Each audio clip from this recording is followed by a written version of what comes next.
In Leeds, we want to be a city where all children have the opportunity to succeed and to reach their potential. Core to that is the ability to read and to read well. Here in Leeds, we offer a comprehensive package of support that supports schools on their journey to becoming dyslexia aware. Here are just some of the examples of what schools have been doing.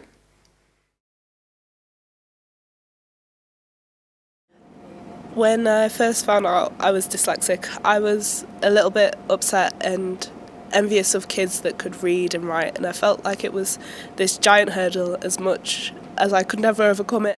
On one half it's like, woo! And on the other it's just like, wink, wink, wink. The bad side for me is like maths and literacy and sometimes reading as well. When everyone's forward ahead of me and I'm just like still on stuff that people have already done. And I did a presentation on it once in English as part of English oral.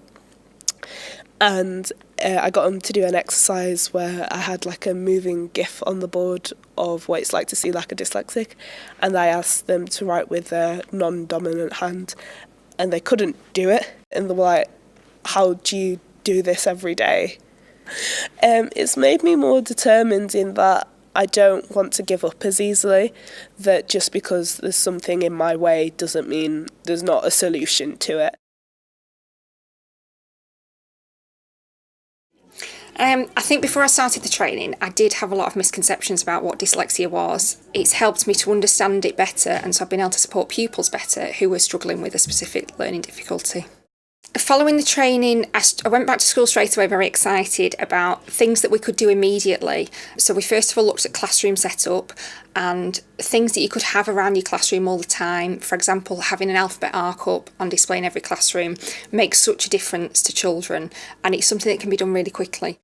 So initially we got a lot of the provision side of things, so it was a lot of the physical resources to support children with dyslexic profiles. It was all about how those children, to do with self-esteem as well, how we could build self-esteem with reading, because they didn't want to be stuck on the Oxford Reading Tree scheme as seeming quite different to peers. They wanted to look like they had a book that was the same as their peers. So that was a big thing for us. There's activities and assessments that we can do, we can put interventions into place, but we can also tweak things within the classroom as part of the quality first teaching as well, just to make things a bit easier for that child, making sure they've got access to resources on the table, making sure they've got things around them, thinking about how much information we're giving to that child in one go. And if after all of that we're still not seeing any progress for the child, then we would then look to go to external agencies for more support.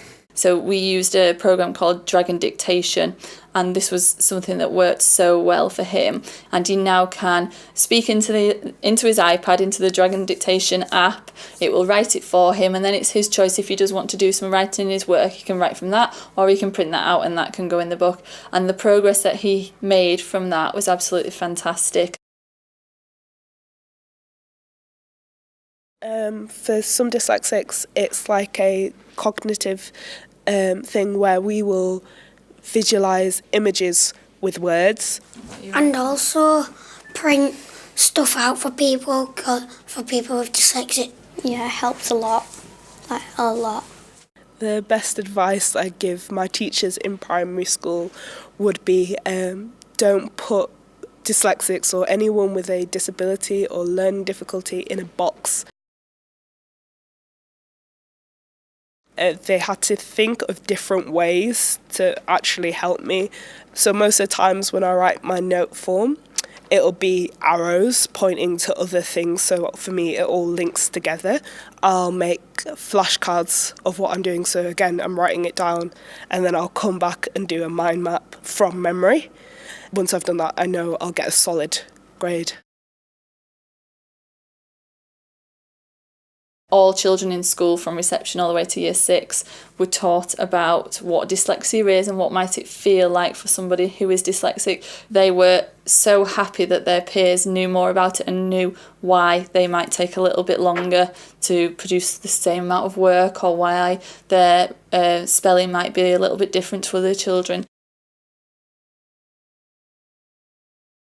Obviously every child's different, and so every parent that comes in has different fears and anxieties, but we always try and allay those fears and make sure that the parents are aware of what we can do as a school. Our policy is really good because that kind of maps out everything that we can do. I had to get someone to read my results to me because with dyslexic sometimes the words can fly over the page, and that's what began to happen. I got an A in English, A in Geography, A in RE, the rest were all Bs. When I first came in, I was on P scales. I cannot recommend this training enough. For me professionally, it's been so good at helping me develop my understanding and looking at my practice and what I do.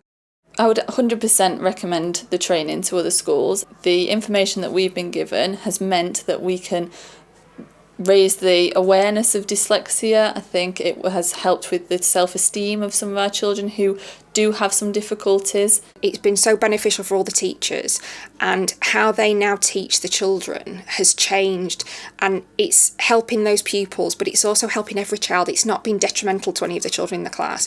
It's helping everyone, and there's children that we've got within school that have other labels, and they're benefiting from strategies that we're using for this as well. So it's just been a huge positive impact for everyone. If you would like to find out more about the packages of support that we offer, please contact our Senate team or visit our website, Leeds for Learning. Thank you.